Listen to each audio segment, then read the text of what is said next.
Hello guys, welcome to SKM study. आपका स्वागत है आपके चैनल एसकेएम स्टडी पे। बच्चों, हम लोग आज जो है, जैसे कि कल आपका पेपर है, ठीक है, इसीलिए हम लोग जो है बहुत मेन मेन क्वेश्चन छांट के आपके लिए ले आए हैं। तो आज हम उसी चीज पे आर्टिकल पे बात करेंगे। बच्चों, आर्टिकल में आपकी बहुत परेशानी रहती है, तो चलिए देखते हैं कितने टाइप के आर्टिकल जो है अभी तक बार बार रिपीट हुए हैं। उन्हीं टाइप के आर्टिकल को हम लोग जो है अच्छे से एक बार देख लेते हैं, तो आपको पेपर में आ जाएगा। ठीक है, वैसे ही आपको लिखना होगा। तो चलिए बच्चे देखते हैं। ये जो आपका जो है आर्टिकल है,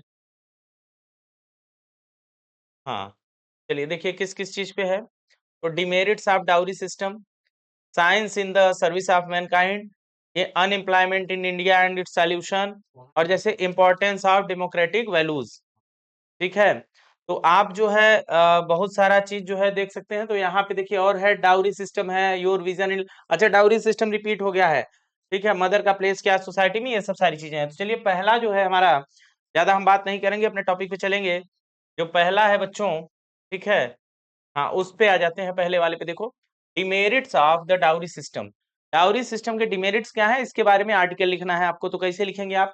तो आप क्या करेंगे कि पहले आप ना थिंकिंग कैपेसिटी डेवलप करेंगे, सोचेंगे कि डाउरी सिस्टम में क्या क्या होता है। तो जो जो आप सोचेंगे उसको आप पीछे रफ कार्य में लिख लीजिएगा, थोड़ा थोड़ा कहीं पे छोटा छोटा में, और फिर उसको ट्रांसलेट कर दीजिएगा। देखिएगा, the dowry system is a deep-rooted social evil that has plagued society for centuries।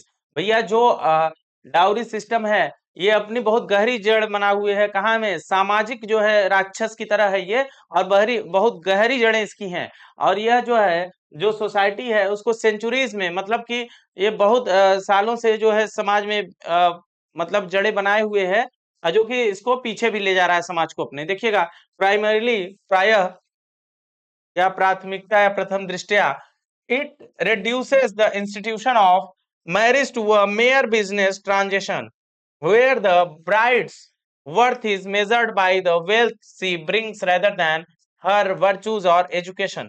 तो भैया ये कैसा है, ये घटाता है, क्या घटाता है प्रथम दृष्टया में?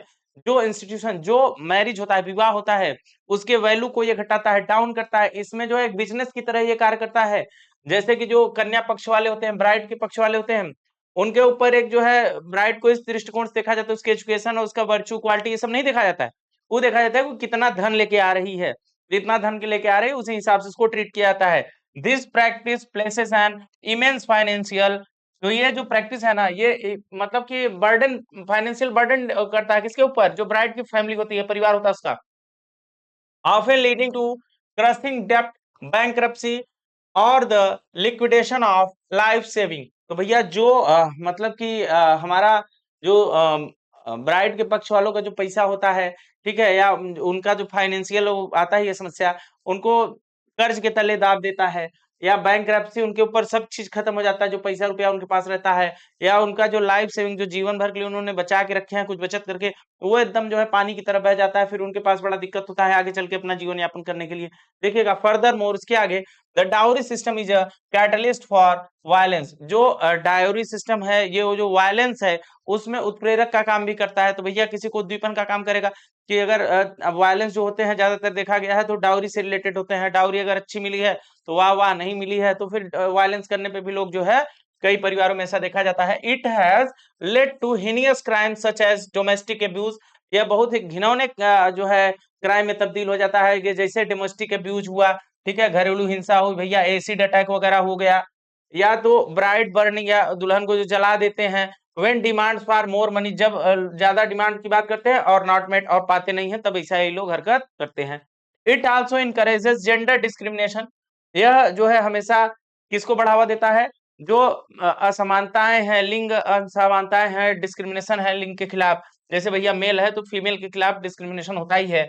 Leading to female foeticide as daughters are tragically viewed as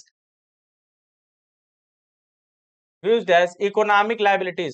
तो घरों में क्या देखा जाता है, जो पुत्रियां होती हैं उन्हें इकोनॉमिक लाइबिलिटीज की तरह देखा जाता है, कि हमारी आर्थिक जिम्मेदारी है। Eradicating this system requires strict legal enforcement and a change in societal mindset to value women as individual, not commodities। तो भैया ये मतलब इसको समाप्त करना चाहिए, और ये रिक्वायर है, तुरंत की जरूरत है क्या, कि इन्फोर्स किया जाए ऐसे चीजों को या ऐसे कानूनों को, कानून के तहत और जो सोसाइटल जो सामाजिक मानसिक वो होता है उसको बदला जाए कि भैया जो वुमेन की वैल्यू है उसको आप इंडिविजुअल जो उसको कमोडिटी की तरह किसी यूज होने वाले संसाधन की तरह मत देखिए, इंडिविजुअल की तरह देखिए, उसकी भी अपनी पहचान है। बच्चे ऐसा है, लेकिन अब ये जान लो कि अब समय बदल चुका है। ये हम जो लेक्चर पढ़ रहे हैं बहुत पुराने लेक्चर पढ़ रहे हैं, आपके बोर्ड में आते हैं, ठीक है, लेकिन बच्चे अब टाइम बदल चुका है। अब क्या होता है, डाउरी सिस्टम धीरे धीरे आप देखेंगे तो उतना नहीं है, लेकिन तब भी बहुत ज्यादा है। लेकिन जो वैल्यू है, जो वुमेन का जो है वो है कि उसको भी दिया जाता है, काफी जगह गवर्नमेंट करती है और लोग स्वयं स्वतः भी करते हैं, वैल्यू देते हैं इन चीजों को। आगे देखिएगा वुमेन को भी वैल्यू दी जाती है, पहले की तरह नहीं रह गया है। अब वही पुरानी बात, पुरानी राग लेकर अलापते रहो तो अलापते ही रहो, क्या दिक्कत है।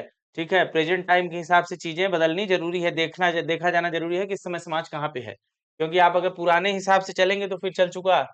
देखिएगा science in the service of Mankind, तो भैया दूसरा हमारा जो आर्टिकल है वो है साइंस जो है मैनकाइंड की सर्विस के लिए किस प्रकार अनिवार्य है।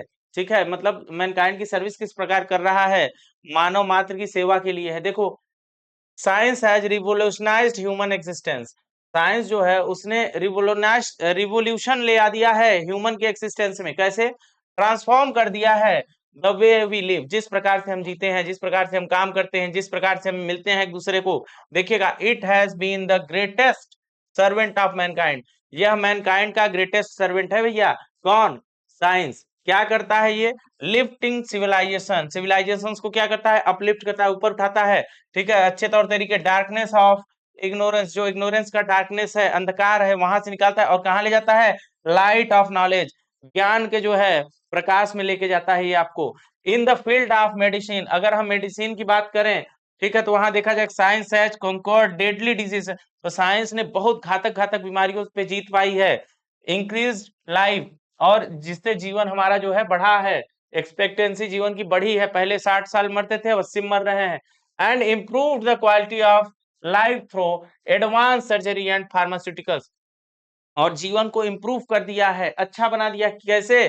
कि जो क्वालिटी है लाइफ की, कि भैया सर्जरी वगैरह आसानी से हो जाती है, और जो फार्मास्यूटिकल्स हैं, दवाइयां हैं बड़े बढ़िया बढ़िया, ठीक है, तो वो आपकी लाइफ को क्या करें? इंप्रूव करें। बियॉन्ड हेल्थ, अगर हेल्थ की बात छोड़ दिया जाए, science has revolutionised agriculture, science ने जो है एग्रीकल्चर को जो है रिवोल्यूशनाइज, उसमें जो है रिवोल्यूशन ले आ दिया है, क्रांति ले आ दी है। कैसे? इंश्योर किया है food security for growing population, जो लगातार बढ़ती हुई जनसंख्या है उसमें जो है फूड सिक्योरिटी जो होती है उसको साइंस ने जो है, साइंस की वजह से वो बहुत ज्यादा मतलब आपूर्ति हो जाती है, कोई बिना खाए नहीं मरता है। थ्रो हाई यील्ड क्रॉप, जैसे कि हाई यील्ड जो क्रॉप्स होती हैं वो, और मशीनरीज के माध्यम से ये चीजें संभव हो पाई हैं। It has shrunk the world through faster transportation and instant communication bringing nations closer. भैया इसने क्या कि साइंस की मदद से जो है हम लोग बहुत ज्यादा जो है फास्टर ट्रांसपोर्ट कर पाते हैं, कि भैया जैसे एक नई नई गाड़ियां आ रही हैं, नई नई चीजें आ रही हैं, तो हम जो है ट्रांसपोर्ट में फास्ट हो पाते, तेज हो पाते। उससे क्या होता है, जो देश में जो दूरी है वो लोग एक दूसरे के जगह के लोग आपस में आसानी से कनेक्ट कर सकते हैं और देश क्लोज आ सकता है, क्लोजर आ सकता है। ठीक है, देखिएगा, तो from the electricity that lights our homes to the internet, अगर हम इलेक्ट्रिसिटी की बात करें जो हमारे घर में आती है, तो देखिएगा होल्ड्स द वर्ल्ड्स नॉलेज, इससे हमको क्या इंटरनेट वगैरह जो है, इंटरनेट उससे चलता है, इंटरनेट पूरे विश्व का नॉलेज रखता है अपने पास। Science serves us at every step, science जो है हर स्टेप पे हमको सेवा प्रदान करती है। However it must be guided by ethics to ensure it remains to a tool for creation rather than destruction, लेकिन इसको जो है गाइड करना चाहिए, इसमें एक वो होना चाहिए भैया, इथिक्स होनी चाहिए, नैतिकता होनी चाहिए कि इसको कहाँ यूज करना है। इसको जो है मानवता के लिए, संरचना के लिए, रचना के लिए यूज करना चाहिए, न कि विनाश के लिए। ठीक है, तो ये साइंस के बारे में है, आर्टिकल आप ऐसे लिखेंगे।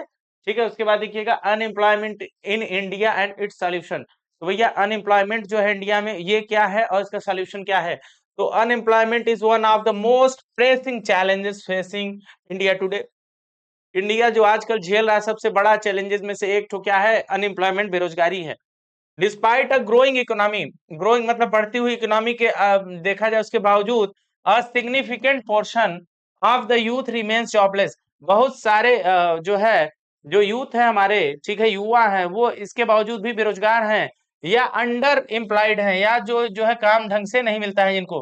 द कॉजेज आर मैनीफोल्ड, बहुत सारे कारण है इसके। देखिएगा, जैसे रैपिड पॉपुलेशन ग्रोथ, जो लगातार जो है पॉपुलेशन ग्रोथ कर रही है, कारण है a flawed education system, education system का बहुत बढ़िया नहीं होना है, that emphasize rote learning over practical skills, जो है प्रैक्टिकल स्किल्स पे ध्यान नहीं देती है, and the decline of small scale industry, और जो स्मॉल स्केल की जो इंडस्ट्रीज थी उनका जो है डिक्लाइन होना भी जो है इसका बहुत बड़ा कारण है।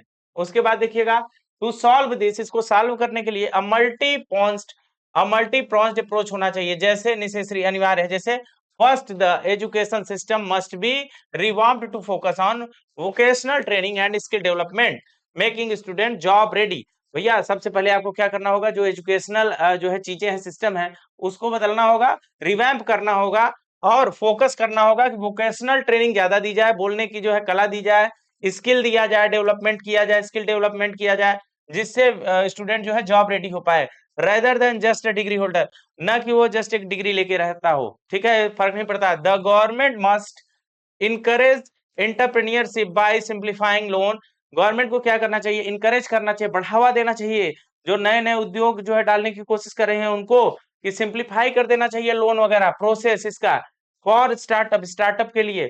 Finally revitalising the agricultural sector, and agricultural sector में भी ये चीजें देखनी चाहिए, प्रॉम्प्टिंग करना चाहिए स्मॉल स्केल कॉटेज इंडस्ट्रीज वगैरह को, एंड जनरेट करना चाहिए मैसिव रूरल एम्प्लॉयमेंट, बहुत बड़ी मात्रा में रूरल जो ग्रामीण जो है रोजगार है उसको रिड्यूस करना चाहिए, माइग्रेशन लो डाउन सिटी, जो सिटी पे क्या भार बनते हैं, ऐसे माइग्रेशन को रोकना चाहिए। ठीक है, उसके बाद देखिएगा इंपॉर्टेंस ऑफ डेमोक्रेटिक वैल्यूज, तो भैया चौथा है इंपॉर्टेंस ऑफ डेमोक्रेटिक वैल्यूज। तो डेमोक्रेटिक वैल्यूज क्या होती है, इसकी इंपॉर्टेंस जो हमको बतानी है। तो चलिए देखते हैं डेमोक्रेटिक वैल्यूज की इंपॉर्टेंस। डेमोक्रेटिक वैल्यूज जो होती है, such as liberty, equality and fraternity are the pillars of a just and progressive society. तो भैया जो समतावादक जो समाज होता है, जो बढ़ता हुआ समाज होता है, उसके जो है स्तंभ क्या क्या है, उसके स्तंभ है भाईचारा, समानता, बंधुता, ठीक है, ये सब उसके भाईचारा है। जब आप democracy is not merely a system of governance where people vote, democracy को बस ऐसा सिस्टम बन के नहीं रहना चाहिए जहां लोग वोट करने के लिए सिर्फ रहते हैं। ठीक है, it is a way of life that respects the dignity of every individual. भैया यह एक ऐसा माध्यम होना चाहिए जो रिस्पेक्ट दिलाता हो या रिस्पेक्ट देता हो सबको, सबकी डिग्निटी जो है बना के रखता हो हर इंडिविजुअल की, प्रत्येक व्यक्ति की। These values ensure that power is not concentrated in the hands of a few। यह ऐसा नहीं होना चाहिए कि जो शक्तियां हैं वो केवल जो है केंद्रित रहे कहाँ, कुछ लोगों के हाथों में, but it is derived from the will of the people. लेकिन यह कैसी होनी चाहिए, जो लोगों की इच्छा है उनके ऊपर शक्तियों का जो है होना चाहिए कि जो लोग चाहें वो करें। उसके बाद मतलब अपने मन का नहीं, और जो चुन के जाते हैं लोग उनके लिए बात कर रहा है। The importance of these values, इन जो वैल्यूज का, इन जो इम्पोर्टेंस है इसके गुण का, lies in their ability to foster peace and stability. तो भैया ये जो है स्टेबिलिटी, शांति और भाईचारे का जो है उस पे होना चाहिए, न कि जो है क्या है होना चाहिए, वैल्यूज इसकी क्या होनी चाहिए, भाईचारे की होनी चाहिए, योग्यता पे होनी चाहिए, स्टेबिलिटी पे होनी चाहिए, पीस पे होनी चाहिए। When citizens feel hard and treated equally under the law, जब लोग जो है महसूस करेंगे या मतलब देखेंगे कि जो उनको ट्रीट किया जा रहा है, सबको कानून के सब बराबर है, या सोशल अनरेस्ट नहीं है, डिमिनिशेस हो जाएंगी। जब सोशल अनरेस्ट मतलब सामाजिक जो है जो भावनाएं होती हैं, जो अनरेस्ट होता है, जो परेशानियां होती हैं, वो अगर खत्म हो जाएंगी, तब जो ऐसा होगा। Freedom of speech allows for the correction of government errors, जो फ्रीडम ऑफ स्पीच है, बोलने की जो है आजादी है, वो हमेशा अलाउ होनी चाहिए कि जो गवर्नमेंट जिससे करेक्ट हो सके, जो गवर्नमेंट की गलतियां उस पे आप उंगली कर सको, while secularism ensures harmony among डिजर्व कम्युनिटीज। तो भैया डाइवर्स कम्युनिटीज, तो जो सेक्युलरिज्म होनी चाहिए, ठीक है, सहिष्णुता होनी चाहिए, ठीक है, सभी धर्म को धर्मनिरपेक्षता होनी चाहिए, इंश्योर होना चाहिए कि जितने भी समुदाय हैं सबके लिए जो है समरसता का भाव उत्पन्न हो सके उससे।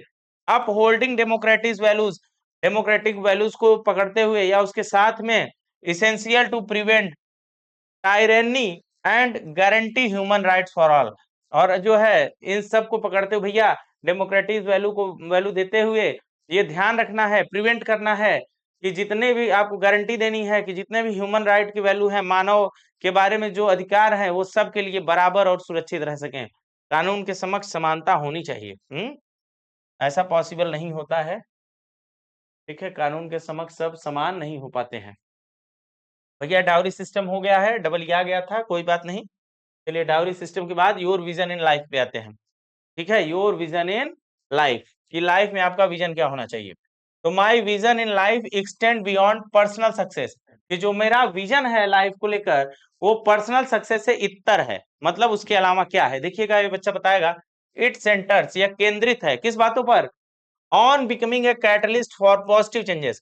जहां भी कोई पॉजिटिव चेंज होना वहां मैं अपने आप को कैटलिस्ट, कैटलिस्ट मतलब होता है बेटा उत्प्रेरक, उत्प्रेरक मतलब होता है किसी की, मतलब कोई जैसे होता नहीं है कि दो लोग झगड़ा कर रहे थे, तीसरा का कहता है मार मार मार मार, तो वो वाला उत्प्रेरक। मतलब आप किसी को उत्प्रेरक उत्प्रेरक कर रहे हो, ठीक है, कैटलाइज कर रहे हो, मतलब उसको भड़का रहे हो। तो देखिए इन माई कम्युनिटी, कि जो मेरे कम्युनिटी में अगर कोई पॉजिटिव चेंज हो रहा है, कोई अच्छे के लिए बदलाव हो रहा है, तो वहां मैं जो है वहां पे मेरी कैटलिस्ट की भूमिका हो, ये मैं चाहता हूं। और मेरा सिर्फ इतना विजन नहीं है कि मैं क्या रहूं, कि मैं बस अपने पर्सनल गोल के लिए केंद्रित रहूं, ये मेरा लक्ष्य नहीं है। उसके बाद देखिए I envision a life where I can balance professional excellence with social responsibility. मैं अपना एक विजन बना रहा हूँ लाइफ को लेकर, अपने जीवन को लेकर, कैरियर को लेकर विजन बनाना चाहता हूँ कि जहां मैं बैलेंस कर पाऊं जो मेरा प्रोफेशनल है एक्सीलेंस है, जो मेरा प्रोफेशनल का मतलब होता है जिस काम से मैं जुड़ा हुआ हूँ, जो मेरा स्किल का काम है, वो मेरा जो मतलब स्किल है, एक्सीलेंस है, और जो मेरा सामाजिक जीवन उत्तरदायी है, इन दोनों के बीच में मैं जो है एक बैलेंस बनाने का काम कर पाऊं। I do not merely want to accumulate wealth, मैं नहीं चाहता हूं कि मेरे पास मतलब केवल वेल्थ ही वेल्थ हो, but rather acquire the resources and influence to help the underprivileged. लेकिन मैं चाहता जरूर हूं कि क्या हो जाए, मेरे साथ रिसोर्सेज जो हो और जो इन्फ्लुएंस हो, जो गरीब लोगों के लिए, मतलब इतना मेरे पास रहे कि मैं उनको भी दे सकूं, ठीक है, उनके लिए भी कुछ कर सकूं। आगे देखिएगा, I see myself living a life defined by integrity and empathy. मैं अपने आप को देखना चाहता हूँ कि मेरा जीवन जो है वो ऐसा डिफाइन हो कि इंटेग्रिटी, इंटेग्रिटी मतलब होता है बेटा आत्मसम्मान, मतलब गौरव वगैरह मेरे जीवन में रहे, इम्पैथी रहे, लोगों से सहानुभूति की भावना रहे। Whether I become an engineer, जब मैं एक इंजीनियर बनता हूँ या एक डॉक्टर बनता हूँ या एक आर्टिस्ट बनता हूँ, तो my vision is to see my skill to solve real world problem. तो मेरा जो विजन होगा वो होगा जो रियल वर्ल्ड की समस्याएं हैं उसको सॉल्व करना। Ultimately I want to look back at my life and see that I have left the world a little better than I found it. मैं बस इतना चाहता हूं कि जब मैं ये जीवन छोड़ूं, या मैं जब जो है पीछे मुड़ के जिंदगी में देखूं, तो मुझको लगे कि जहां मैंने इस संसार को या समाज को देखा था उससे थोड़ा बेटर करके मैंने छोड़ा है इसको। कंट्रीब्यूटिंग टू अ सोसाइटी, मैंने बेटर कंट्रीब्यूट किया अपना सोसाइटी में। That values compassion over competition, यह जो वैल्यू होनी चाहिए, कंपैशन होनी चाहिए कंपटीशन के ऊपर, ठीक है, कंपैशन नहीं होना चाहिए, क्या होना चाहिए, कंपटीशन होना चाहिए ओवर। ठीक है, तो यहाँ पे आपने देखा राइजिंग प्राइसेस, ठीक है, राइजिंग प्राइसेस भैया लगातार बढ़ते हुए कीमत, ठीक है, इस पे निबंध लिखने के लिए है। तो the phenomenon of constantly rising prices, जो वातावरण है लगातार चीजों के बढ़ती हुई दामों पे, ऑन इन्फ्लेशन या जो मुद्रास्फीति हो रही है, it's a source of great anxiety for the common man. तो यह जो है ना, जो कॉमन आदमी है उसके लिए बहुत बड़ा एंग्जाइटी है, तनाव है।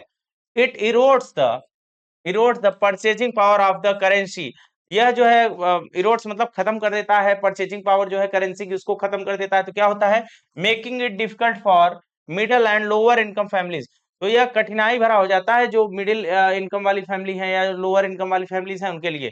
टू मेक एंड्स मीट, ये भैया एक मुहावरा है, इसका मतलब है कि दोनों जूनी का खाना नहीं जुटा पाना, दोनों मीटिंग का खाना नहीं जुटा पाना। The prices of essential commodities, जो बहुत जरूरी अनिवार्य चीजें हैं उनकी जो प्राइसेस हैं, उनकी जो कीमतें हैं, जैसे पेट्रोल हुआ, कुकिंग गैस हुआ, और पल्सेस दाल हुई, वेजिटेबल्स हुआ, often skyrockets due to various global and local factors. तो भैया ये सब चीजें जो होती है ना, जो डेली कम्युनिटी की चीजें होती है, अगर ये सब महंगी हो जाती है तो दिक्कत आती है, जो कॉमन लोअर मिडिल क्लास के हम मिडिल क्लास के हैं। The causes include hoarding by black market. ये सब कारण क्या होता है कि जो होर्ड कर लेते हैं, इकट्ठा करके रख लेते हैं ब्लैक मार्केट में सारी चीजें को, जब भैया प्याज इकट्ठा कर लेंगे, नहीं बेचेंगे, जाओ। इरेटिक मॉनसून्स अफेक्टिंग क्रॉप्स, तो भैया जो मानसून है वो अनियमित समय पे आ जाते हैं, तो उससे जो है फसलों पर प्रभाव पड़ता है। Increases in international fuel prices, और लगातार जो तेल वेल के दाम बढ़ते हैं अंतरराष्ट्रीय, उससे भी प्रभाव पड़ता है। The impact is severe, impact जो है बड़ा ही सेवियर है इसका, कि families are force to cut down on nutrition. तो फैमिलीज क्या करती हैं, जो उनका पोषण है उससे समझौता करती हैं, एजुकेशन से समझौता करती हैं, स्वास्थ्य से समझौता करती हैं, ठीक है। उसके बाद देखिएगा, टू कंट्रोल दिस, इसको कंट्रोल करने के लिए क्या करना होगा, government must strictly check hoarding, improve the public, government को होर्डिंग हमेशा चेक करना चाहिए और इंप्रूव करना चाहिए डिस्ट्रीब्यूशन सिस्टम को, पब्लिक डिस्ट्रीब्यूशन सिस्टम को, and regulate the prices of essential goods, और हमेशा रेगुलेट करते रहना चाहिए जो बहुत जरूरी सामान है, जो डेली यूज वाली चीजें हैं। इंश्योर करना चाहिए सर्वाइवल ऑफ द पुअर, कि भैया पुअर का सर्वाइवल अच्छे से हो जाए, ये भी इंश्योर करना चाहिए गवर्नमेंट को, ठीक है। उसके बाद देखिए, रीडिंग बुक अ प्लेजर, ठीक है, रीडिंग बुक्स अ प्लेजर, किताब पढ़ना एक आनंददायक चीज है, इस पे आर्टिकल लिखने के लिए आया है, तो आप पढ़िएगा, reading books is one of the most enriching and pleasurable hobbies one can cultivate. तो भैया किताबें पढ़ना एक व्यक्ति के लिए बड़ा ही सुखद अनुभव हो सकता है जो किताबें पढ़ता है। एज द सेइंग गोज, जैसा कि कहा जाता है, books are our best friend, कि किताबें हमारी सबसे अच्छी दोस्त मित्र होती हैं। अनलाइक फेयर वेदर फ्रेंड्स, जैसे कि जो सुख के साथी हैं उनके अपेक्षा किताबें हमारी क्या होती हैं, हमेशा अच्छी दोस्त होती हैं। बुक्स रिमेन विद अस, किताबें हमेशा जो है, देखिए बीच बीच में जैसे मुहावरे हैं, अनलाइक फेयर वेदर फ्रेंड्स है, मीट्स इन, जो अभी पढ़े थे हम, ठीक है, कि दोनों मीटिंग का खाना जुआ पड़ा, तो ऐसे जो मुहावरे न, अगर आर्टिकल में आप यूज कर देंगे ऐसे करके, डबल इन्वर्टेड कामा लगा के, तो उससे अच्छा इम्पैक्ट पड़ता है। देखिएगा, ऑफरिंग इज सोलेश नॉलेज, किताबें क्या हमें देती हैं, नॉलेज देती हैं, एंटरटेनमेंट देती हैं, without demanding anything in return, और उसके वापस में हमसे कुछ मांगती भी नहीं है, केवल हमको देती हैं किताबें। बात तो सही है ना। उसके बाद देखिएगा, the pleasure of reading lies in its ability to transport us to different worlds. भैया जो प्लेजर होता है वो क्या होता है, लाइंस को पढ़ने का, कि ये जो है हमको लाइज करती है, कहाँ एबिलिटी इनके पास है कि हमको दूसरे दुनिया में लेके ट्रांसपोर्ट, मतलब दूसरे दुनिया में हमको पहुंचा देती हैं। We can travel through history, हम हिस्ट्री से जो है इतिहास में जा सकते हैं, एक्सप्लोर कर सकते हैं आउटर स्पेस को, हम लोग आसमान में आउटर स्पेस में जा सकते हैं, और डाइव लगा सकते हैं डिफेंस ऑफ ह्यूमन इमोशन, जो भावनाओं का बहाव होता है उसमें हम डाइव लगा सकते हैं, गोते लगा सकते हैं। All while sitting in a chair, ये सब सारा चीज हम लोग एक कुर्सी पे बैठ के कर सकते हैं। रीडिंग शार्पन्स द इंटेलेक्ट, भैया जो रीडिंग पढ़ना होता है दिमाग को तेज करता है, एक्सपैंड करता है, किस चीज को, वोकैब्स को, जो आप मतलब शब्दावलियां हैं आपके पास ज्यादा रहेंगी, इंप्रूव करता है कंसंट्रेशन को, आपको आपके ध्यान को इंप्रूव करता है। In in an age of digital distraction, जिस समय एक मतलब इस समय युग चल रहा है डिजिटल डिस्ट्रैक्शन का, तो the quite pleasure of turning the pages of a good book provides a necessary sanctuary for the mind and soul। तो भैया एक किताब जो हो सकती है वो दिमाग और आत्मा को शांति पहुंचाएगी इस जो डिस्ट्रैक्शन के एज में, ये बड़ा ही अनिवार्य है कि जो है किताबें आपको लेनी चाहिए, और अच्छी किताबें आपको यही सब प्रोवाइड करेंगी, जो कि बड़ा आवश्यक है। उसके बाद देखिएगा, place of mother in society, तो भैया सोसाइटी में अपने माँ के बारे में आपको बताना है, तो बताइएगा, the place of a mother in a society is paramount and irreplaceable. तो भैया जो मदर का, माता का जो सोसाइटी में स्थान है वही बड़ा महान है, पैरामाउंट का मतलब यहाँ पे महान होगा, बड़ा ही महान, और जो कि इरेप्लेसेबल है, मतलब उसको कोई उस स्थान को भर भी नहीं सकता, इतना महान है। उसके बाद देखिएगा, she is often the first teacher, वह जो है हमेशा प्रायः पहली अध्यापक होती है। द फर्स्ट गाइड, पहली जो है आपकी निर्देशिका होती है, क्या आपको करना है, and the emotional backbone of the family, और जो फैमिली का इमोशनल बैकबोन होता है, भावनात्मक जुड़ाव होता है, वो सब जो है एक महिला एक माता से होता है। The hand that rocks the cradle truly rules the world, for it is the mother who shapes the character of next generation.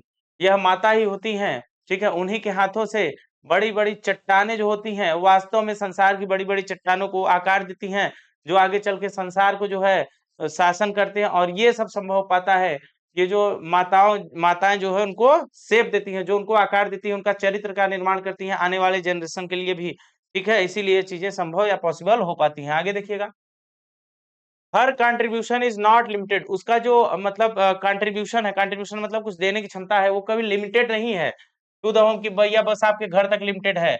Women today are excelling in every professional field while balancing domestic responsibilities. घर की जिम्मेदारियों को संभालते हुए आज की जो महिलाएं हैं, वो जो प्रोफेशनल फील्ड है, जैसे भैया कोई कर रही, काम भी कर रही, घर में भी हैं और बाहर किसी कंपनी में भी काम कर रही हूँ, दोनों को बैलेंस लेकर आज की महिलाएं जो है चल रही हैं कि डोमेस्टिक और प्रोफेशनल दोनों प्रकार की चीजों को बैलेंस किया जा रहा है उनके द्वारा। However despite her immense contribution, इतना इमेंस, इतना ऐसा कंट्रीब्यूशन देने के बावजूद भी बच्चे, society often fails to give her due respect. Society उनको जितना रिस्पेक्ट चाहिए उतना इतना रिस्पेक्ट दे नहीं पाती है। Recognising the mother's role goes beyond ceremonial worships. तो भैया ये सब रिकॉग्नाइज करते हुए जो मदर का रोल होता है, जो सेरेमोनियल वर्शिप होता है, इसके आगे चलिएगा, it requires ensuring her health, कि भैया ये मतलब कि बड़ा अनिवार्य है कि उनका जो हेल्थ है उसको जो है हम क्या करें, सिक्योर करें, इंश्योर करें, एजुकेशन को इंश्योर करें, एम्पावरमेंट करें वुमेन्स का, ठीक है, बड़ा अनिवार्य है। अ सोसाइटी, एक समाज, that respects and empowers it's mother, जो अपनी माताओं का जो है सम्मान करता है और उनको जो है एम्पावर करता है, तो उससे क्या होता है समाज में, दैट थ्राइव्स एंड प्रोग्रेस, वो हमेशा बढ़ता ही चला जाता है, वो कभी पीछे नहीं जाता है। ठीक है बच्चे, तो यहाँ पे देखिएगा, योर एम इन लाइफ, ये वाला आर्टिकल हम अब करने वाले हैं नया, योर एम इन लाइफ, आपका जीवन में उद्देश्य। ठीक है, तो आपका जीवन में उद्देश्य डबलिया गया है, लेकिन चलो ठीक है, इसको करते हैं।